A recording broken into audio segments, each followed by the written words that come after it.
કેમ દેવો?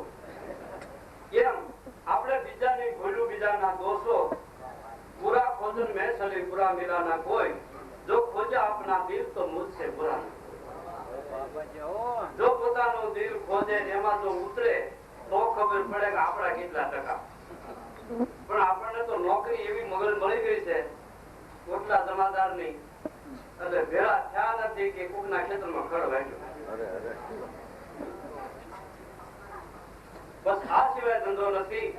એમ વિઠ્ઠલ પર તો વિચાર કરે છે કે જો તો ખરા મને સ્તોત ઠેરાવે છે, લૂસો રફંગો ઠેરાવે છે. આ બ્રાહ્મણોએ નિર્ણય આપ્યો કે આને માટે તમારે પ્રાચીન બીજું કોઈ માનવું નહીં, તમારો દેહ ત્યાગ ઈ તમારું પ્રાચીન. પણ છતાં બાળકોના હિત માટે, બાળકોનું હિત કરવા માટે વિઠ્ઠલપદ વિચાર કરે છે કે ભલે ઈ પગલું ભરવા માટે તૈયાર થયા. જો તો ખરા બ્રાહ્મણ વ્રતનો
સાંભળી વિઠ્ઠલ પંતે કરી તૈયાર.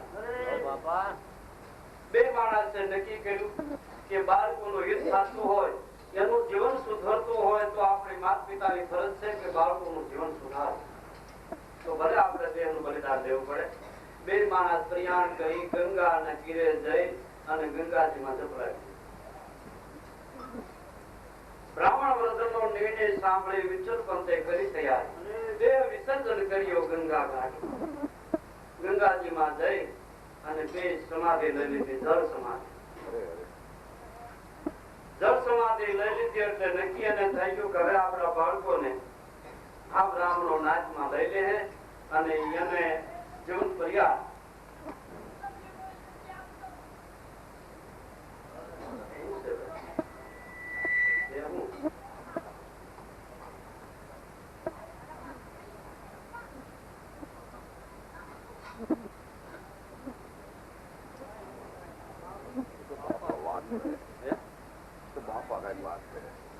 વાત કરે છે કમ કઈ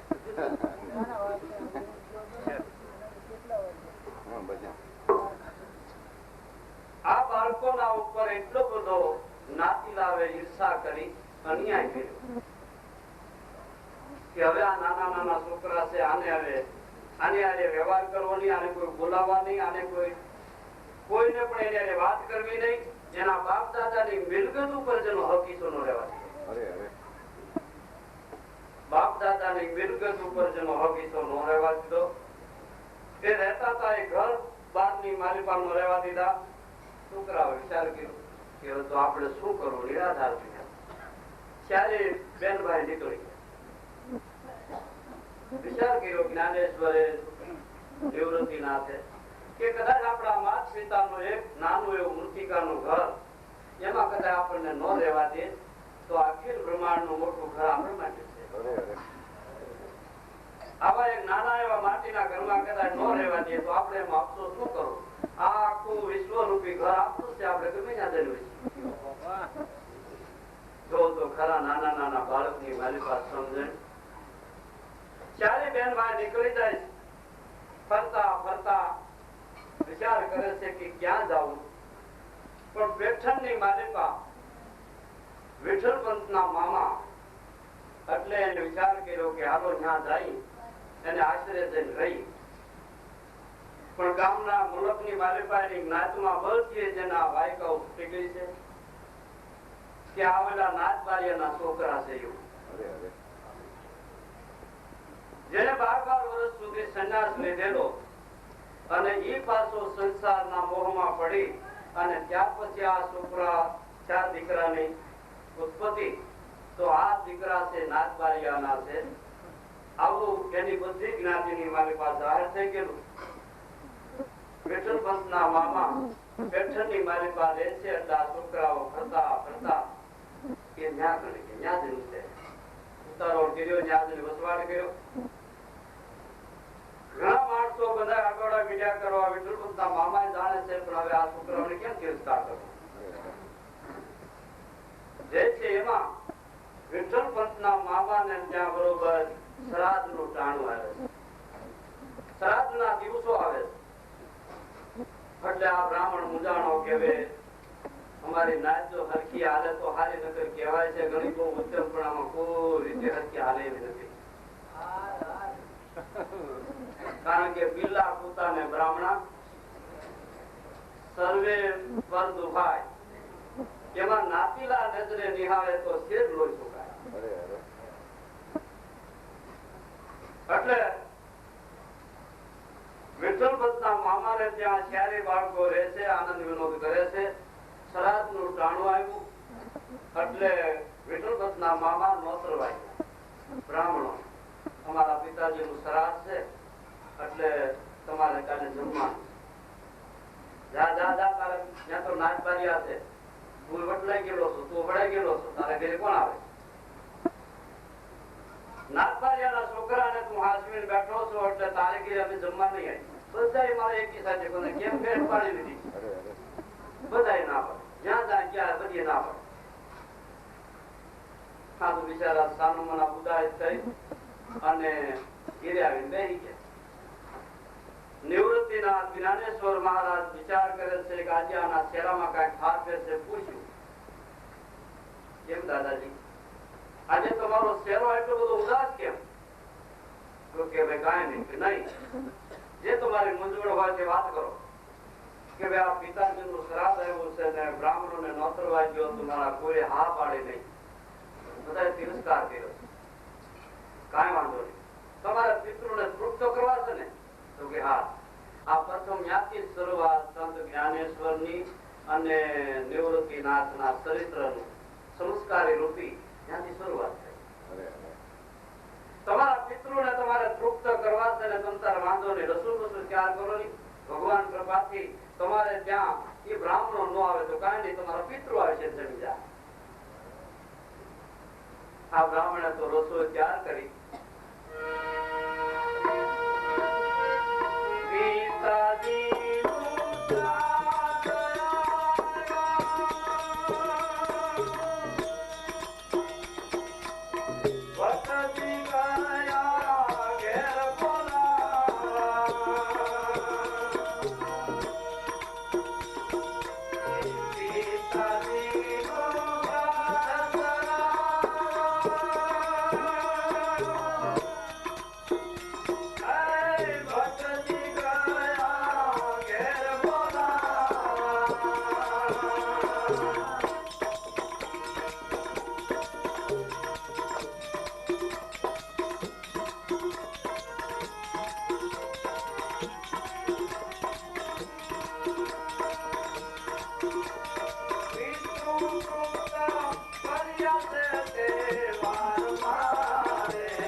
પિતાજીનું શ્રાદ્ધ સરાવા ભટજી ગયા ઘેર બોલાવા. બધાએ ના પાડી દીધી. રસોઈ કમ્પ્લીટ થઈ ગઈ. ભટજી વિચાર કરે છે કે લો બાળી જોવામાં તો રસોઈ કમ્પ્લીટ થઈ ગઈ, હવે શું કરવું? તો કે તમારા કોણ કોણ પિતૃ છે બધાના નામ આપ્યા. જે જે પિતૃના નામ આપ્યા હતા એટલે આસન નાખી દીધા. ચોખા લઈ એક એક આસન ઉપર જે જે પિતૃનું આસન હતું એનું નામ સ્મરણ કરી અને આસન ઉપર ચોખા સાટતા ગયા. અને બધા પિતૃ જે સ્વર્ગ પામેલા એ ભટજીને ત્યાં બધા શ્રાદ્ધ નિમિત્તે એકઠા થયા. ભોજન પીરસાઈ ગયા. એક એક બ્રાહ્મણો મીડા વેદની શ્રુતિઓ કહેવા, શ્લોકો બોલવા. બોલા ડોકા કાઢે છે કે કોઈ ના આપણે બધાય ના પડે. ગામમાંથી કોણ કોણ જાય કમાણી કરીએ છે મીડે તો ક્યારે ઓલો નથી ગયો ને આપણે સંકર્ષણ ક્યો ને એટલે જો કદાચ ને ગયો હોય તો બ્રાહ્મણો નો શું નિર્ણય કે એને અહીંયા ગયો જેને આપણે નાચબાર કરતા. એટલે કમાડ ની ટેડ્યુ માંથી જોવે છે અને દાંતો આ પડી ગઈ છે અને વેદના શ્લોકો મીડ્યા છે ઉચ્ચારવા. ટોળા જે જોવા માટે આવેલા હતી તો બધા વિચારેલા આ તો મારા મોટા ભાઈ નો હાથ લાગે છે. કોઈ કે અમારા દાદા કે એનો હાથ લાગે છે. જોતો ખરો એ આવ્યા છે. જે જેના પિતૃ વિયે ગયેલા એના બધાના શ્લોક દ્વારે એક એક શ્લોક બોલે છે. એને લાગે છે કે અમારા વડવા વિયે ગયેલા ઈ તો લાઈન લાગી. જેના પિતૃ બધા વિયે ગયેલા, કોઈના દાદા, કોઈના કાકા, કોઈના મોટા ભાઈ, એ તો જમે છે. આમ તો જો તો ખરા કામણગારા, જો તો ખરા આની હારે મેલી વિદ્યાની સાધના કેટલી. કઈ ઓછી વાત કહેવાય. આપણે મરી ગયા આ 80-95 વિયા ગયા, માથે ધોળા સાપરા થઈ ગયા, કેદું ના પોખ્યું ફેરવી છે, સળોક બોલી બોલી મરી ગયા તો કોઈથી આપણે જેમ ઝાડવું લીલું થયું નહીં. અને આ તો મરી ગયા ને બોલાવીને અને હારિયાર કરાવે. આની વહેલી સાધના તો જો કેટલી બધી કહેવાય. ભલે સુકિયાનો વસાયો ન લેવાય. એટલે ગાયનું તો એમ કીધું ભલે સુકિયાનો વસાયો ન લેવાય. હવે આને શરણે થવું એ તો ઘીરી પણ ભલે સુકિયાનો વસાયો ન લેવાય. જો તો ખરા આની સાધના કેટલી બધી ઊંચી. એટલે મરી ગયેલા ને બોલાય. ભટજીને આ દ્રશ્ય જોઈ જેના પિતૃ મરી ગયેલા અને ઈ જયારે શ્રાદ્ધ નિમિત્તે હરિ કરવા માટે આવેલા, ભટજીને નક્કી થઈ ગયું આ તો કોઈ ઈશ્વરી અંશ છે, કોઈ વિષ્ણુ નો અવતાર છે. નકર આ વસ્તુ કોઈથી બને નહીં. એ તો સર્વસ્વ જીવન એને તો અર્પણ કરી દીધું. અથવા તો જે કોઈ સજનતા વાળા હતા એ પણ અર્ધભાગલા થઈ ગયા. એને પણ નક્કી મનમાં કરી લીધું કે ના વાત તો સત્ય છે. આપણો જો મનુષ્ય અવતાર નો ફેરો સફળ કરવો હોય તો જીવન તો એને અર્પણ કર્યા જેવું. પણ માહે મોટી બીક. આપણને નાચ બાર મેળે તો એટલે આ પ્રશ્ન જોઈ અમુક જે સત્ય વાળા હતા અને કઈક જેની સત્યની ભાવના હતી એવા તો બધા નક્કી થઈ ગયું કે નહીં, ખરેખર આ તો કોઈ જ્ઞાનની મૂર્તિઓ, ઈશ્વરના અંશ, યોગ ભ્રષ્ટ થયેલા આત્માઓ છે. આ વસ્તુ તે સિવાય બને નહીં. અર્ધભાગલા તો થઈ ગયા પણ હજી આમાં સંતોષ નથી. ભટજીના ઉપર એની મીડિયા કરવા કે તમે નાચબાજના છોકરા મેળા જ્યાં રાખો છો તો તમારી આજે મેં વ્યવહાર નહીં રાખ્યો. ભટજી કે ભાઈ તમારે રાખવો હોય તો રાખજો, પણ હવે હું કહ્યું અમારા સંબંધી છે. એટલે સભાનું જયારે વિસર્જન થયું ત્યારે સભામાંથી કોઈએ પૂછ્યું કે બીજું તો ઠીક પણ તમારું નામ શું બાળક્યું એ તો કયો. ત્યારે આ બાળકો પોતાના નામની જાહેરાત કરે છે.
અને આ અમારા જ્ઞાનેશ્વર મહારાજ, આ અમારા સોપાન દેવ અને આ અમારી બેન મુક્તા દેવી સાક્ષાત મુક્તિનો અવતાર જ છે.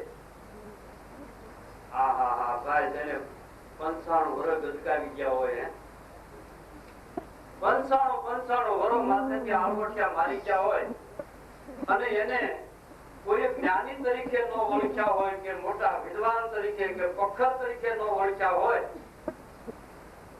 અને આવડા એક નાના છોકરા એને ઓળે આટલી બધી હું જ્ઞાનેશ્વર નિવૃત્તિના નામ શબ્દ અને ભાઈ રોષે ભરા. રે ભાઈ નામ તો ગમે તેને માણસ આપી શકે. આ પેલો પાડો પખાર ભરી જાય એ પાડાનું નામ જ જ્ઞાનેશ્વર છે. એમાં તમારું નામ કદાચ જ્ઞાનેશ્વર તો પાડાનું નામ જ્ઞાનેશ્વર છે. જ્ઞાનેશ્વર મહારાજ હાથ જોડી અને બ્રાહ્મણોને કહે છે વાત સાચી છે ભાઈઓ, એ પાડામાં મારામાં કાંઈ ફેર નથી. જે મારામાં છે એ પાડામાં છે અને પાડામાં છે મારામાં. જ્ઞાન દ્રષ્ટિથી તમે જોવો, જે અનુભવ આંખથી જોવો તો પાડામાં મારામાં બેમાં હરકો જ હાથમાં છે ભાઈ, લઈ માત્ર ફેર નથી. અને તમને કેમ આટલું બધું જુદું દેખાય? પાડામાં તમારામાં તમે બધા એક જ છો? તો કે હા મહારાજ. તો ઈશ્વર ભાઈ હોય ને સભામાંથી ઉઠી અને પાડાના બરડા ઉપર બે ઝાપટું મારી. પાડાના બરડા ઉપર બે ઝાપટું મારતા સંત જ્ઞાનેશ્વરના શરીર ઉપર એક કરોડાની ભળ ઉઠી ગઈ. મોંમાં આંગળા નાખી ગયા કે આજે શું કહેવાય? પાડાના ઉપર ફટકો મારતા અને આ જ્ઞાનેશ્વરના શરીર ઉપર એક ઘાના ફટકાના ભરોડા ઉઠ્યા. આ સભા હતી એમાં અર્થભાગલા થઈ ગયો. નહીં, આને તો બોલાવાય ને, આ તો કોઈ દેવના અવતાર છે. આ બાળકો તો ખરેખર કોઈ દેવલોકમાંથી આવીને મૃત્યુલોકની મારી પાસે જન્મ લઈ અને સંસારના જીવનો ઉદ્ધાર કરવા માટે જ આવેલા છે.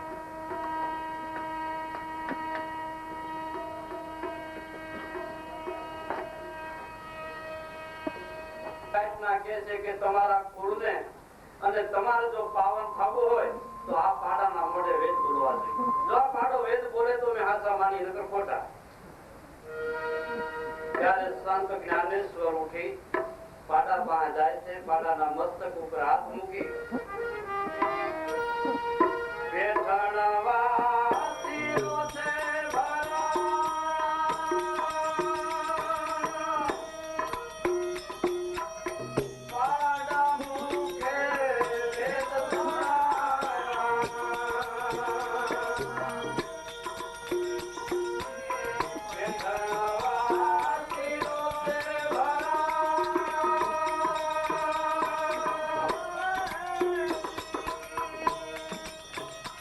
Hey!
પાડો વેદ બોલ્યો, આપા ગીગાનો પાડો ઠેક ક્યાંથી ક્યાં આવ્યો હે? અને આમ તો જોવા ઉગા દાદાના પાડાને ભેદ બોલતા. તમને કેમ લાગે? અરે બાપા, તેથી તો બની ગયું છે એ વાત તો સત્ય છે, પણ હાલની તકે બની રહ્યું છે ઈ. સંત જ્ઞાનેશ્વર ઉઠી પાડા પાસે જાય છે, ભૂદેવને નમન કરે છે. હાસુ બાપા, તમે જે કાંઈ વિદ્વાનો વાતો કરો છો તે વાત સત્ય છે. પાડાના માથા ઉપર હાથ મૂકી, બાપલા વેદ ભણ આપણું રાખ બસ બાદ. જેવું જ્ઞાનેશ્વર મહારાજે પાડાના મસ્તક ઉપર હાથ મૂક્યો, પાડાના મુખમાંથી વેદ સૂત્યું, વેદ ધારા ઉમટ્યો. બ્રાહ્મણોને 80-90 વર્ષ માથેથી આળગોઠિયા મારી ગયા છે. વેદના શ્લોકો કોઈ સાંભળ્યા નથી એવા પાડાના મુખમાંથી વેદ ધારો મળ્યો. એક પોર સુધી પાડાના મુખમાંથી અવિરત વેદની સૂત્યો, શ્લોકો અને ધારા મળી ગયો. સભામાંથી મોઢામાં આંગળા નાખી ગયા. અરે અરે બાપા, આ શું કહેવાય? એક પશુ પાડો અને એના મોઢામાંથી વેદ. લગભગ સભામાંથી સંત જ્ઞાનેશ્વરને શરણે, મહારાજ અમારાથી જે કાંઈ બની ગયું અજાણતામાં, અજ્ઞાનતામાં, અને આવો સંસ્કાર ભાળે પછી તો મૂર્ખ્યો હોય વાટ જોવે ને ભાઈ. પાડાના મોઢામાંથી જે વેદ ધારાવું પછી એનાથી વિશે શું? એટલે કદાચ બહેન નો પાડો ન માની લેતા હો, પણ અભણ અજ્ઞાન, જેને શાસ્ત્ર કે પુરાણો ની ખબર નથી, જેને પોતપોતાની માતૃભાષાની ખબર નથી, અને એવી વ્યક્તિ પાસે જો આત્મા જ્ઞાન હોય તો વાત જોતા જ નહીં. આ બધું તો મહાત્માઓએ ઉપમા આપ્યું છે. કદાચ બને હોતી બહાર ભીતર એક નિરંતર. आत्म राम को बोले भाई, श्याम स्वतंत्र नाम निरंतर जिनकी ज्योति है सकल सवाय. सतगुरु संत को सेव सही कर जिनके शरण में शीश नमाए. हरि हरि जन आप नारायण जो असत कहो तो मोहे राम जो. બહાર ભીતર કુદરત એના ભક્તો પાસે કેવા કેવા કામ કરાવે છે, કેવી કેવી ધર્મની વ્યાખ્યાઓ અને કેટલું કેટલું ધર્મનું જે કઈ પ્રસાદ સંસ્કારો, શા માટે કે ભગવાન તેના ભક્તોને દુનિયાની માલિકો મોટા કરી બતાવે. કરતો તો ઈનોય છે, જે કઈ કરી રહ્યો છે ઈનોય રહ્યો, પણ એના ભક્તોને કેટલા બધા મોટા બનાવે છે. અને કરે હું કઈ ખાવાની તાણી દીધું કે દીકરી માટે ખાય, સગાતા પણ દીકરી માટે માગી હું એને તાણી દીધું. 18-12 વનસ્પતિ એની બનાવી હતી, જેમાં હું કેવાડા પાણી તમે ફળ લઈ આવો, હું તમારી તાકાત છે. ફૂલ છોડ વાવો, ફૂલમાં સુગંધ લઈ આવી, હું તમારી તાકાત છે. છોડ ને વધારવો, હું આપણી તાકાત છે. કોણ કરી રહ્યો? બધું ઇનોય કરનારો છે, પણ જેના ભક્તોને કાયમ માટે દુનિયામાં શ્રેષ્ઠ ગણે છે, મોટા ગણે છે, તેના ભક્તો પણ આવું કામ કરાવવા માટે આમાં ઈશ્વરી સંકેત હોય. નકર દીકરા જેવી દીકરાની દેહ એના ઉપર કઈ હું હકી જનતાનો હાથ ઉપડે ખરો. પણ છતાંય એના હૃદયમાં એવી રીતે વસવાટ કર્યું કે ના દુનિયામાં ભલે ખેડૂત કેવરાવી જેવું છે. દીકરાના જેવી દીકરાની દેહ એના ઉપર સંગારતા અને સંગાવતીએ હાથ ઉપાડ્યો. તો એમાં સહાય કુદરતની, એ દીકરાને સજીવન કર્યું, એમાં સહાય એની. પાડાના મુખેથી વેગ ધારાઓ સુણાવતા પેઠળવાસીઓ મોઢામાં આંગળા નાખી ગયા કે જુલુમ કર્યો. આજે શું કર્યું? એક નાના એવા છોકરાની મારી પાસે કેટલી વિદ્વતા, કેટલું જ્ઞાન, કેટલી સમજણ. માફી મીડિયા માંગવા સંત જ્ઞાનેશ્વર નિવૃત્તિનાથ કે છે, બાપુ તમારો એમાં કઈ દોષ નહીં, આમાં અમારો એવો યોગ આવી ગયો. જો તો ખરા સજન પોતાની ભૂલ કરી નાખે તો બીજાને નહીં, બીજાને દોષિત નથી ગણતા. અને આપણે કદાચ હાવ કથેરના હોય ને બીજા કોનાના હોય તો આપણે પવિત્ર છીએ માની. એટલો સજનમાં અને દુર્જનમાં એટલો તફાવત છે. પાડાના મુખેથી વેદ ધારાઓ સુણાવ્યું, જગતમાં જાહેર થવા. સજનતાના બોર્ડ કાંઈ લખવા પડતા નથી, એના સોપાનિયા દેવા પડતા નથી અને છાપામાં જાહેરાત કરવી પડતી નથી. તમારો ગુણ જ કહી દે. આપણે કેવા છીએ એ આપણો ગુણ જ કહી દે. એને કાંઈ છાપાનિયા ન કહેવા પડે અને પેલું માઇક બાંધીને મોટરમાં ફરવું ન પડે. અમારી દુકાન આવજો તો સસ્તે ભાવે જઈએ. એની એડવર્ટાઈઝ ન કરવી પડે ભાઈ. પાડાના મોઢેથી વેદની ધારાઓ સુણાવ્યા પછી ઘણા સંતો સજ્જન હતા, જેનામાં કાંઈક ભક્તિના ભાવો હતા. ઈશ્વર પ્રત્યે જેની લો લગ્ન હતી એ જ્ઞાનેશ્વરને શરણે થાય. આ તો ભાઈ ગજ મતલબ થવા માંડ્યું, જમાવટ લીધો. જે લોકો ભારે છે એ આના સંસ્કાર રૂપી, પરસા રૂપી અને એને શરણે થઈ સંત જ્ઞાનેશ્વરની મંડળી આખી થઈ ગઈ. એમાં કાશીનગરની માલિપા કોઈ વિદ્વાન બ્રાહ્મણને એવો વિચાર થયો કે મારે એક મોટો યજ્ઞ રચવો.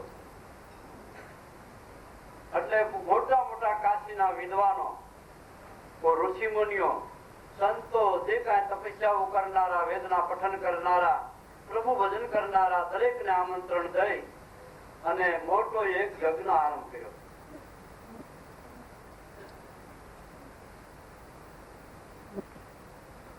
યજ્ઞનો દિવસ આવ્યો.